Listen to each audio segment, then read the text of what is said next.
Stop wearing shimmer eyeshadow over the age of 50. You've probably heard that beauty myth before. It's about as dusty as the answering machine in my parents' kitchen. I mean, we're the generation that invented grunge and then survived Y2K. We don't take orders from some magazine or YouTuber telling us our skin is too mature for glitter. Today we're setting the record straight. If you've been told that you can't wear a red lipstick or smoky eye, or that your concealer has to be 3 shades lighter to brighten up your face, well, you've been punked. Today we're going to talk about the hot takes on makeup for more mature skin. You know, the ones that we keep hearing people tell us that we have to adhere by once you turn 50. Well, I'm here to tell you that we can break all of those because rules in makeup really don't apply. There are best practices, there are some different ways and techniques to try stuff, but just because you're 50 doesn't mean you can't have fun with makeup, be colorful, experiment, and rock whatever you want. So let's talk about them today. If we haven't met before, hi, I'm Jody. I'm 55. Think of me as your midlife beauty bestie, where I love to spend time with you guys talking about makeup, the beauty products that help us navigate the way our skin changes. Because I don't know about you, let me know in the comments below, but when I turned 40, I didn't see a lot of changes, and so I thought, oh, I must have just skipped right past what everybody was talking about. But suddenly, my 50s started to see or bring about change in my skin. And for some reason, between 53 and 55, I'm really noticing the changes in my skin. I mean, I never had jowls before, and today, hopefully I don't have them too bad because I used a little contour. If you haven't seen those tricks, then check out many of the tutorials that I have on my video because we talk about addressing and contouring the jowls quite often on this channel. So not only are we constantly pivoting and adjusting to the way we are caring for our skin through different skincare products and applying makeup, then you hit a certain age and every beauty guru on YouTube and every magazine starts shouting rules at us. No shimmer, no powder, only muted lipstick. You must look like a neutral beige ghost. And honestly, for a generation that wore combat boots with prom dresses, all these rules seem really challenging. We're gonna tackle 5 of the most outrageous myths that are holding back your look. Hot take number 1, your mature skin can't wear glitter or shimmers. What? This myth is based on the idea that shimmers and glitters can enhance texture and wrinkles. And sure, if you're using chunky glitter from 1999, yeah, you're gonna emphasize wrinkles. But modern shimmer is a whole different vibe. Subtle shimmer, especially in cream or finely milled powder formulas, actually reflect light, creating a gorgeous, radiant, and yes, even blurring effect. In fact, some of the new setting powders are so finely milled they almost leave a blurring effect or a soft focus as you would see in a camera lens. The trick isn't avoiding shimmers, it's about placement and texture. The formula of shimmers have really come a long way. For the eyes, I like these little ones by e.l.f. These are about $7 each, come in a lot of different shades.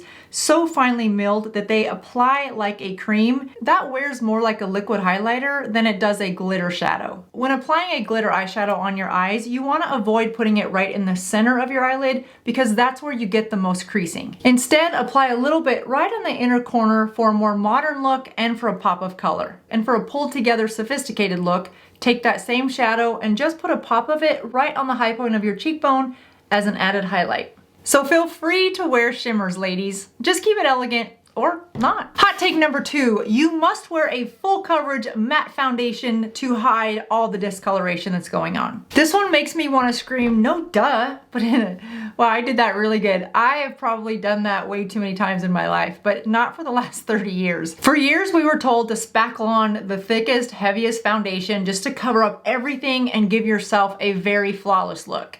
Then somewhere around 10 years ago, we went the other direction and everything needed to be sheer and natural to get a flawless glow from within look. Well, where does it stand today? The answer is, what do you like to wear best? The wrong formula of a thick full coverage foundation can actually make your skin look 10 years at least older. If you've ever wore a bad full coverage foundation, I know I have, give me a thumbs down. No, don't leave me a thumbs down in the comments. Give me a thumbs up and, you know, we'll know what it means. But if you've had one of those foundations where you've put it on and about 2 hours later, you just look like there's been orange peels here, it is roadmap city all over your face, worst. There are some very good foundations, but when you wear a foundation that is too thick on more dry skin, you're setting yourself up for failure. The wrong foundation can make your skin look flat, dull, and like I said, definitely older. What mature skin craves isn't more coverage, it's radiance and evenness without more weight. We want our skin to look like, well, skin. Opt for light to medium foundations,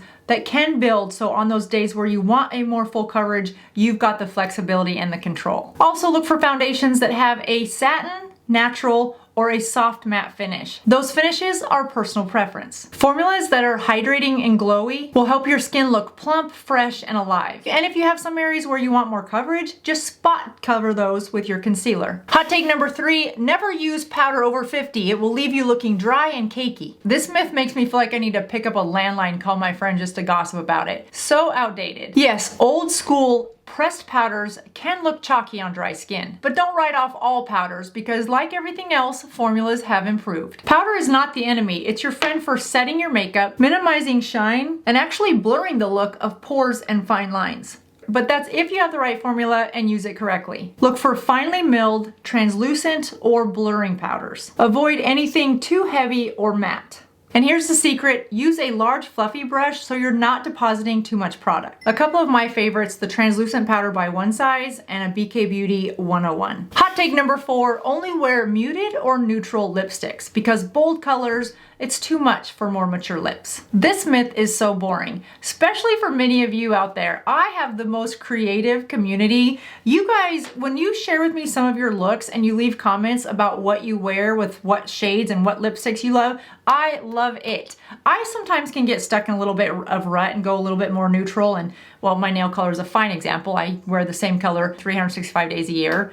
Yeah, I don't even change for Christmas, which would be the time to rock a red. But anyway, we're not talking about my nails, we're talking about lipstick. Whoever came up with this boring, clever rule never lived through the sun in your hair era or neon clothes. Yes, our lips might be a little less plump than they used to be, and perhaps have a few more lines, guilty, but that doesn't mean we're stuck with nudes and beiges for the rest of our life. A beautiful, rich lipstick can be uplifting and really flattering. It brightens your whole face and brings a pop of personality. The trick isn't to avoid color, it's about formula and precision. Opt for hydrating, satin, or creamy formulas over soft matte or super glossy, which can migrate down around your mouth. And a lip liner, it's not optional, it's your best friend. It creates a barrier, prevents feathering, and gives your lips a more defined shape. Go for a lip liner that matches your lipstick or one shade darker than your natural lip line to give yourself just a little bit of an extra pout. Those overdrawn lips of the 90s, yeah, we may just want to put that on the shelf for now. Hot take number 5, eyeliner makes more mature eyes look smaller or dragged down. Hello? Don't listen to it. Just because our eyelids might be a little more droopy doesn't mean we don't want to define the shape of our eye. This rule or myth probably came from applying eyeliner too thick or too dark on more mature eyes, where your hooded eye has actually started to come down. Then when you open your eye, you've transferred eyeliner not only where you wanted it, but also up here in the crease where maybe you didn't want it. Eyeliner applied strategically can actually lift and open your eyes. The key here is softness and placement. Instead of harsh liquid liners, try a soft pencil or gel formula. Tight lining right at the root of your lashes gives your lashes a fuller look without having to add a thicker eyeliner. And consider brown, charcoal, or even plum eyeliner shades instead of harsh black for softer definition. It's about enhancing your eye shape, not overpowering it. Think subtle grunge instead of a heavy metal band. Well, there you have it, ladies. Those are 5 makeup myths for those of us with more mature skin that